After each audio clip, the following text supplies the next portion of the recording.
Preste atenção, porque desde criança eu sempre escutei conversas misteriosas a respeito da quaresma, de coisas inexplicáveis que acontecem nesse período, da ação do mal na vida das pessoas. E há alguns dias eu recebi uma pergunta que me fez lembrar de tudo isso, e eu quero partilhar essa reflexão importante com você desse período único que nós vivemos no tempo da quaresma. E aí chegou até mim a seguinte pergunta: Flávio, é verdade que na quaresma os demônios ficam soltos por aí para atacar as pessoas, para tentá-las, levá-las ao pecado, arrastá-las para o inferno? É verdade isso, Flávio, sim ou não? E aí, é claro, nesse tom de superstição, nesse quê de misticismo, não é verdade desses poderes, como se o diabo fosse aparecer diante de você, soltando fogo pelas ventas, de capa, de chifres. Claro que isso não vai acontecer. No passado, os antigos não tinham todas as explicações que nós temos, e aí eles formulavam muitas coisas da própria imaginação, e claro que isso não é verdade. Mas é fato que na quaresma a tentação é maior, sim.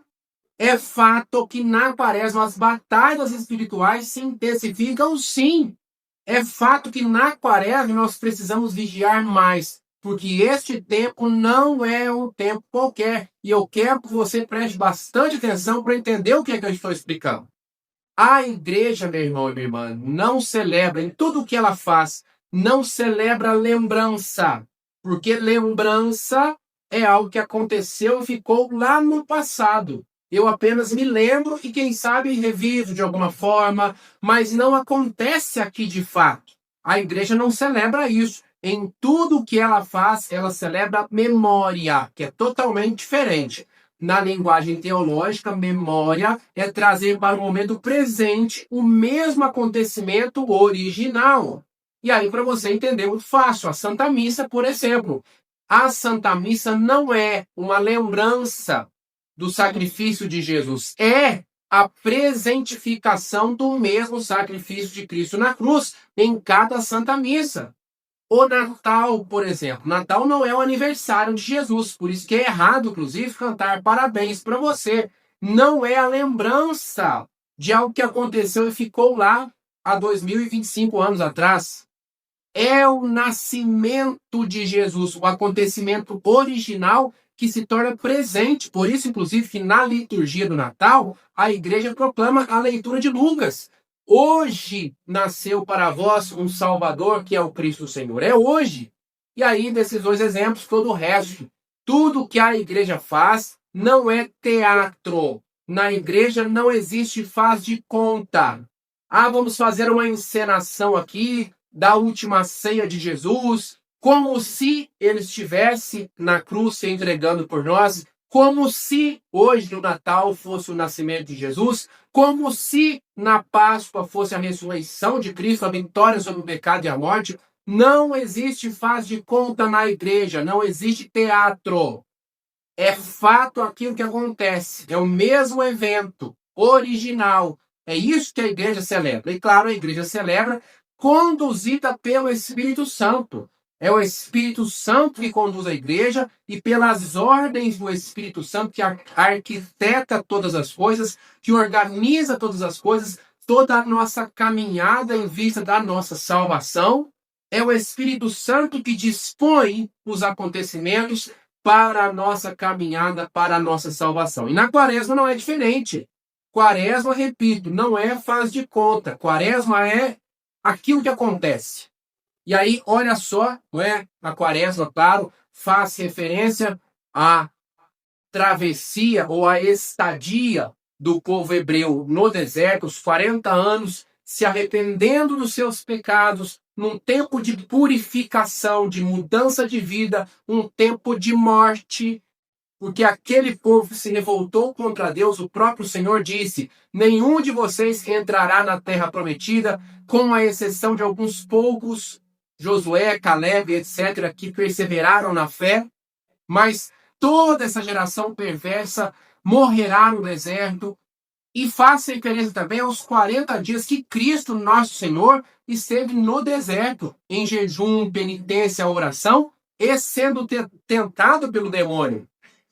Deixa eu ler com você. Pega aí na sua casa Mateus capítulo 4, para você entender melhor o que é que eu estou dizendo. Diz assim, capítulo 4, a partir do versículo 1.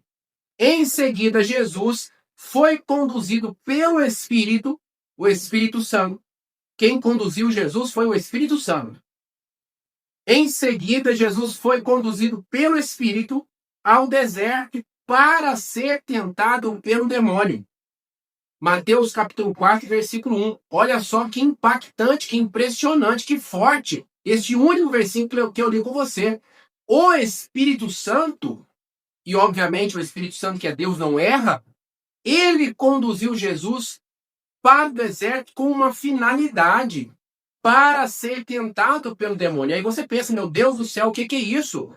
Será que Deus pode ser fonte do mal? Será que Deus quer de alguma forma armar ciladas para nós? Ou será que Deus quer nos punir? Será que Deus induz ao pecado? Claro que não, óbvio que não. Mas se isso não é verdade, por que então que Deus permite?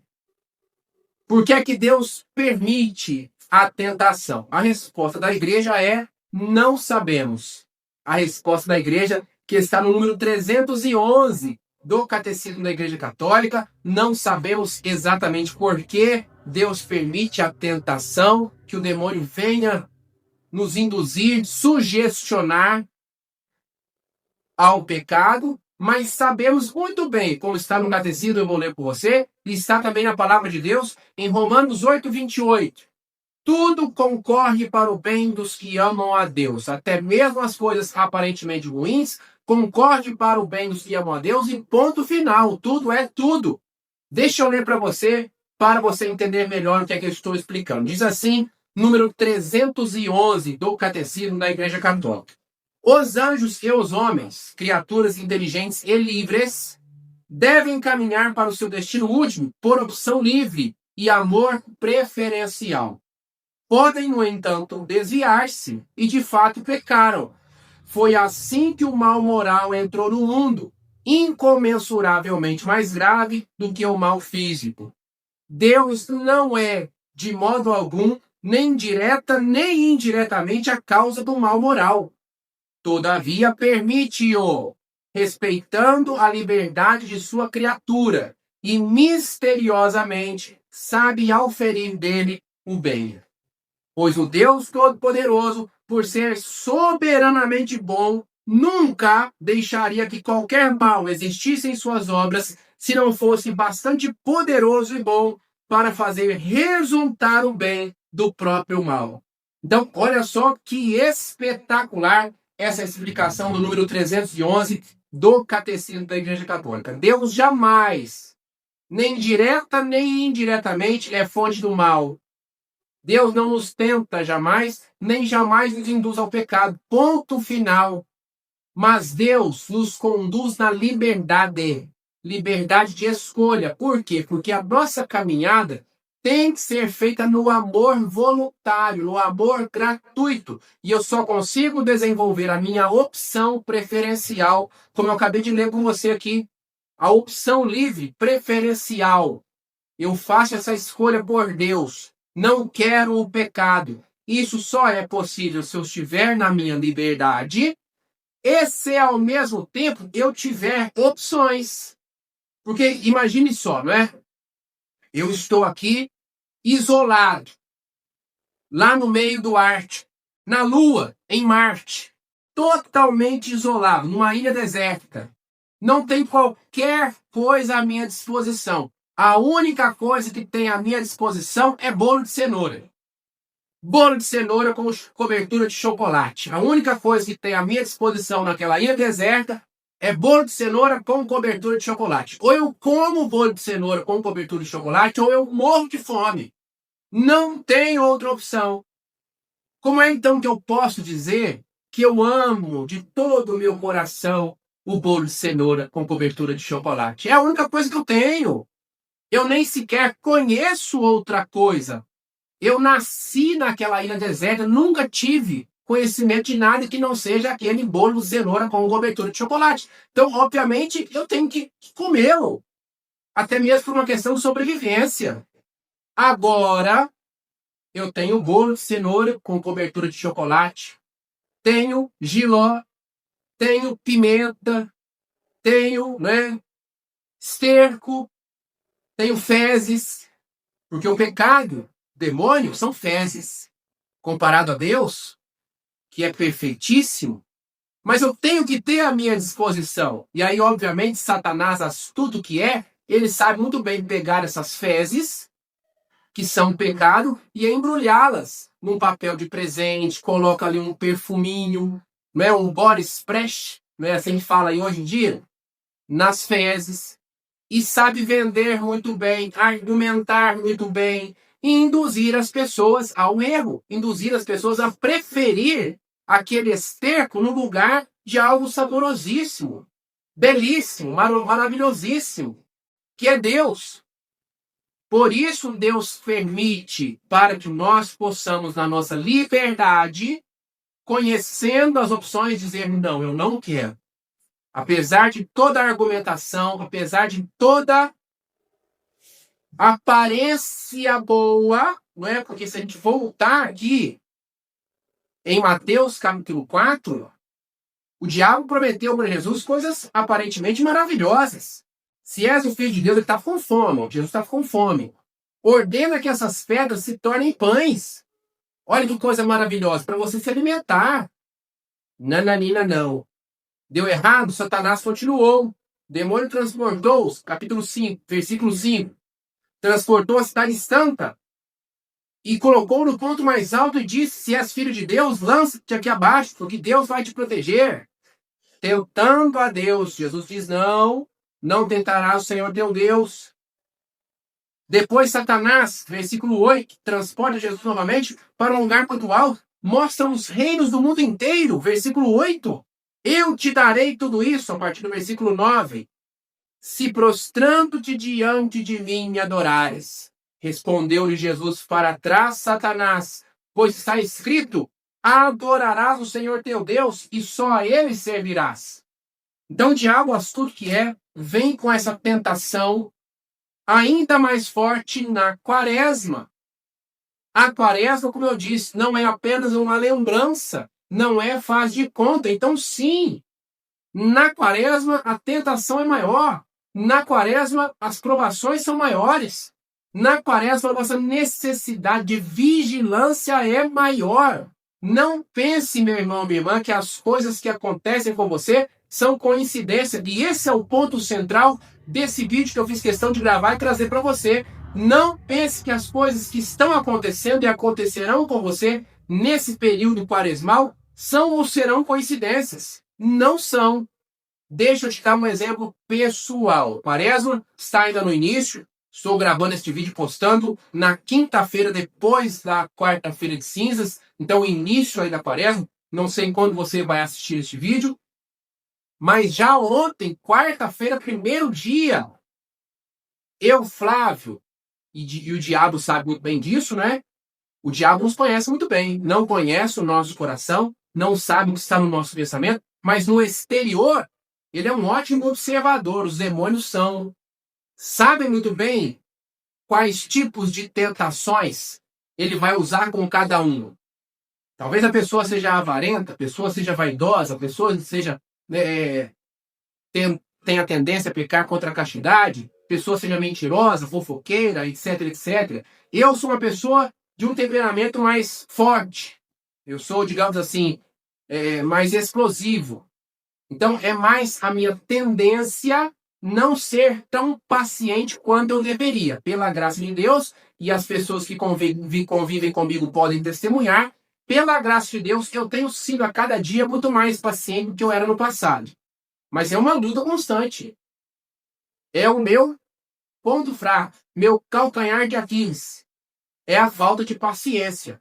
E já ontem, na quarta-feira de cinzas, meus filhos, eu tenho 5, mais rebeldes, mais desobedientes, mais aquelas brigas entre irmãos. Nós fomos nos preparar para ir à Santa Missa, eu e minha esposa, Santa Missa de cinzas, aquela dificuldade toda, e não quer trocar de roupa, e não sei o quê, e vai para a missa, não fica em silêncio, estão mais agitadas. Eu conheço os meus filhos, eu sei que isso não é coincidência. Eu tenho que ter o uso da razão, eu tenho que ter o uso da inteligência para eu não cair nas armadilhas de Satanás. Então, já eu vou ler com você aqui a estratégia que Deus nos dá está lá em Efésios, capítulo 6, a partir do versículo 10.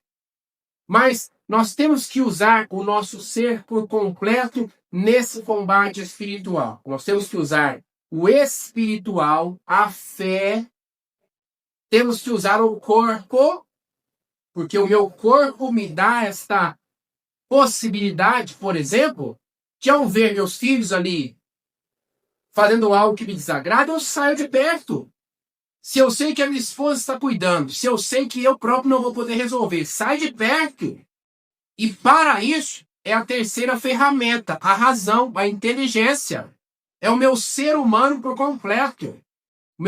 A minha fé, o meu corpo, o meu espírito, né, e a minha inteligência, a minha razão, para eu combater espiritualmente. Então, meu irmão, minha irmã, traduza isso para a sua realidade. Eu acabei de dizer que, no meu caso, a falta de paciência é este calcanhar de Aquiles, esse ponto fraco. Qual é o seu ponto fraco? Talvez você seja uma pessoa, como eu disse, muito vaidosa. Cuidado com as situações de humilhação. Talvez você seja uma pessoa muito apegada aos bens materiais, gananciosa, materialista. Cuidado com as coisas que você vai perder na quaresma. É um carro que, passa alguém e arranha a pintura nova do seu carro. O seu celular que cai e quebra a tela. A sua roupa que rasga. Tudo isso para fazer você pecar. Então, use a sua inteligência. Não é coincidência. Nós estamos vivendo um período atípico, diferente do ano inteiro, que é o período da quaresma. E aí, qual é a arma ou a armadura que Deus nos dá? Efésios capítulo 6, a partir do versículo 10. Pega aí na sua casa, vamos ver juntos. Diz assim: finalmente, irmãos, fortalecei-vos no Senhor pelo seu soberano poder. Revesti-vos da armadura de Deus, para que possais resistir às ciladas do demônio. Pois não é contra homens de carne e sangue que temos de lutar, mas contra os principados e potestades, contra os príncipes deste mundo tenebroso, contra as forças espirituais do mal espalhadas nos ares. Tomai, portanto, a armadura de Deus, para que possais resistir nos dias maus e manter-vos inabaláveis no cumprimento do vosso poder, do vosso dever. Ficai alerta, a cintura cingidos com a verdade, o corpo vestido com a couraça da justiça e os pés calçados de prontidão para anunciar o evangelho da paz. Sobretudo, embraçai o escudo da fé, com que possais apagar todos os dados inflamados do maligno. Tomai, portanto, o capacete da salvação e a espada do Espírito, isto é, a palavra de Deus. Intensificai as vossas invocações e súplicas. Orai em toda circunstância pelo Espírito, no qual perseverai em intensa vigília de súplica por todos os cristãos.